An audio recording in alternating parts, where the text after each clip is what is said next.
Wake up! What's up guys, Ian here from Sleep Deprivation, and today is a bit of a fun video. And by fun, I mean I have to admit that I was wrong. I was wrong about a particular god that goes by the name Osiris.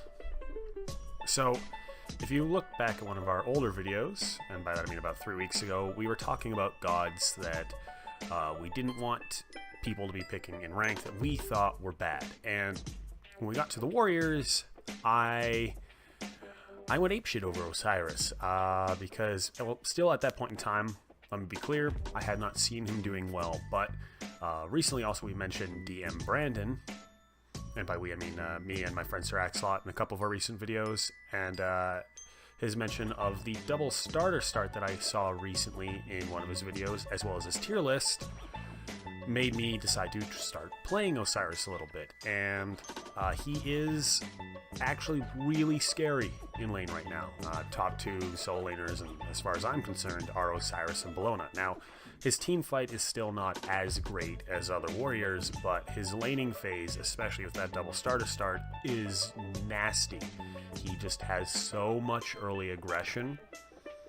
He can outbox almost anyone, Bologna pretty much being the only other solo laner that's able to match up against him.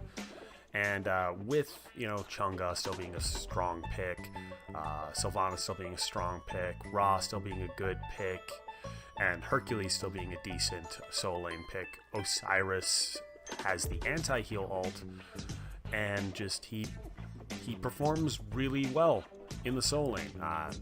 The biggest advantage of having him right now is not so much the team fight phase, but the fact that if you put him in that lane, as long as he's not going up against Bologna, it's pretty much a guarantee that he's going to win his lane. And if he gets lucky, he'll probably crush his lane. With that being said, though, obviously ganks can set him behind. He doesn't have a whole lot of presence towards the late game, but if he gets really far ahead in the solo lane, which I've seen happen, then he can make good rotations, start showing up in other places, murdering other people, and then with the snowball meta still being kind of a thing, he's strong.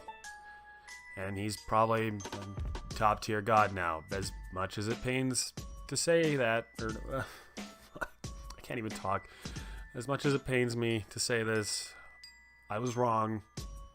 Osiris is good, and I won't be mad at you if you pick him in ranked anymore.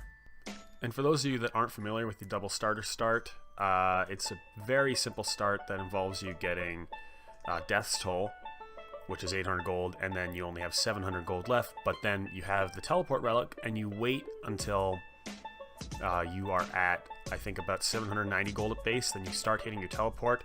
As your teleport is casting, you spam the shit out of Mark of the Vanguard and pick that up as well.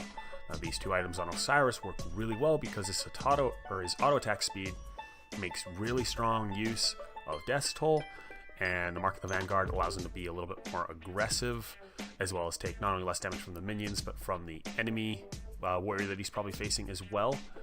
The abilities, with his main ability being Spirit Flail and being a relatively low mana cost ability as well, and him clearing way of pretty decent with autos, he does well with a start, and he can snowball hard off of it.